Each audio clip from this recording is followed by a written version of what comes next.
Hey everyone, welcome back to another video. I don't think anyone is ever going to forget about COVID-19 and what took place in the years of the end of 2019 all the way up until 2022. The madness was utterly, well, there's no other way to put this. It was just truly insane. The level of government overreach and censorship was nothing we'd ever seen before. We saw that government officials, especially here in Australia, they were dictating how we can live our lives. And it really showed how many people were willing to bend over backwards and listen to exactly what the government was saying. And I think it is totally wrong and outrageous. And all the information that was coming out on social media from platforms like Facebook, Twitter at the time, and even like TikTok, if you said something that was against their so-called policies or against the administration's policies at the time, you were censored, you were deplatformed. All this nonsense was going on at the time. And well, now, because a lot of information is coming out, and funny enough, all the people that were saying the right things back then about, vaccine injuries and the like, well, all the information that is coming out today, they were saying back then, but they were censored and told to be quiet way back when. It's amazing how that works, right? The goalposts would non-stop change. You had criminals, I believe, like Dr. Anthony Fauci, that just made up stuff as things were going along. And you know what? The rest of the world followed suit. Amazing today how you've got people that want to try and bring back the insanity of 2019 and 2022. It's like you think that people are going to follow along with what happened again. You think people are that stupid? No, people are actually waking up and realizing that you can't trust the mainstream media. You can't trust these so-called medical authorities or even government officials because they all lied to us and subjugated us during that entire time. The rich got richer and the poor got poorer. Social media companies are now coming out and saying we are responsible for censoring certain bits of information that were actually correct. And now we see people like Mark Zuckerberg, who is pro-vaccine, I'll have you know. And at the time, it was rather egregious. And he was actually, now he's admitting to owning up to censoring a lot of stuff that the government, the Biden administration, apparently told Mark Zuckerberg and his team to censor. Mark Zuckerberg recently went on Joe Rogan. I started listening to it this morning. It seems like a very interesting conversation, to say the least. And, they started talking about Facebook censorship. And I mean, if you've got one of the largest, I think it's literally the largest, the amount of users this guy has every single day, not to mention every single month, it's literally almost half the planet use at least one of his products, whether that's WhatsApp, Facebook, Instagram, whatever it is, whatever this guy has, he's got a lot, Threads, then part of the whole metaverse or whatever they want to call it. So because so many people use it, Mark has got a massive responsibility on all this information that is being produced at mass scale, right? It's not easy to handle a lot of this information. Now, at the time that, Trump 2016, the Russiagate hoax and all that other stuff, he was being told to push that sort of information and censor other bits of information. Same deal with the COVID situation. Mark was being told once again to censor certain bits of information while prop up other bits of information, because you had people in the Biden administration that would yell and scream and even swear at Mark or even his team, which is totally unacceptable, right? Now, personally, I don't know how I feel about Mark Zuckerberg's sudden transformation and how he's all been now seemingly about freedom of speech. I don't know whether it could have been Biden and him not, wanting to be in trouble. He ended up getting in trouble anyway and being sued by the government, even though it was the government's fault for pushing this sort of stuff. But you're damned if you do, damned if you don't kind of situation here. But I think he should have stuck to what he knew was right at the time and gone for freedom of speech, allowed people to say what they were feeling, and because now we know it's all the truth, right?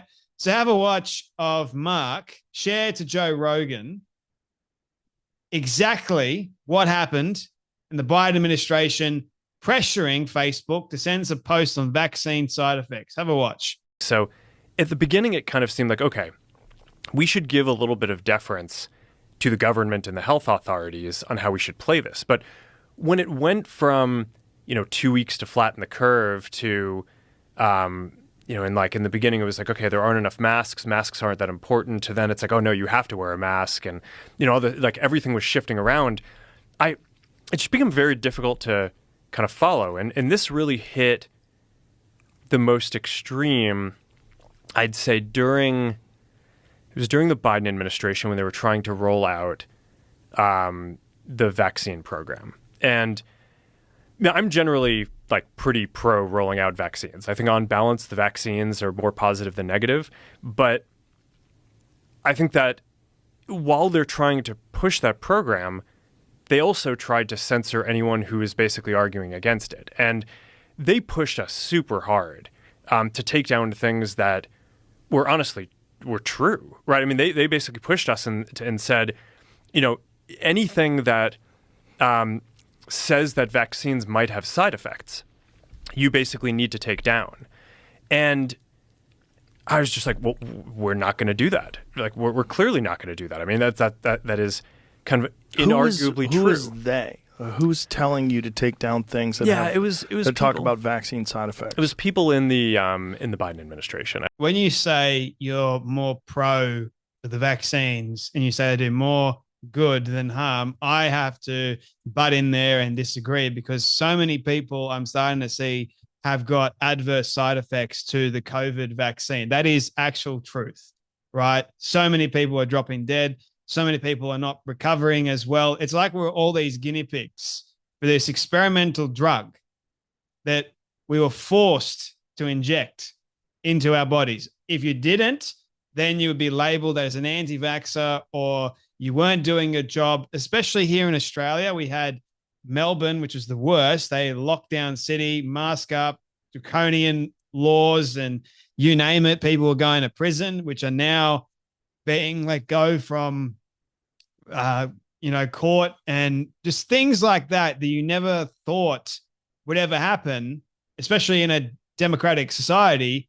The government overreach was truly insane. And you had doctors, get vaccinated. That would be the thing. And everyone's just getting all excited on the bandwagon. And then all of a sudden the goalposts would move. So firstly, it was 70% need to get vaccinated.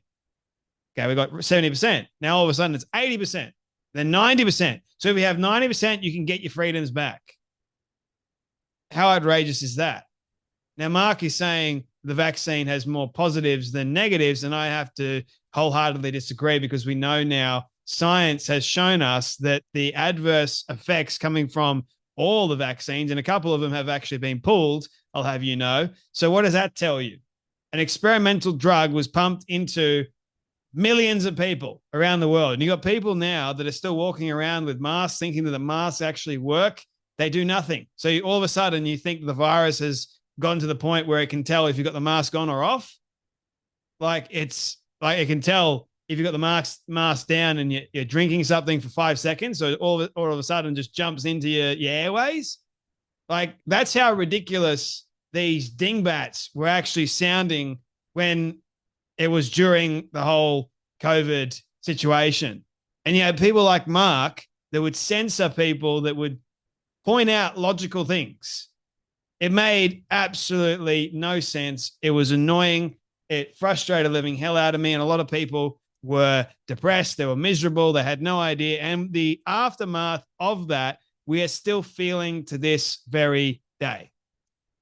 It's clear as day that we're all feeling the aftermath and the effects of it. The economy, people's emotions, how we interact with each other. People are a lot more skeptical now than ever before, because during the time of COVID, everyone would have to tell on their neighbors.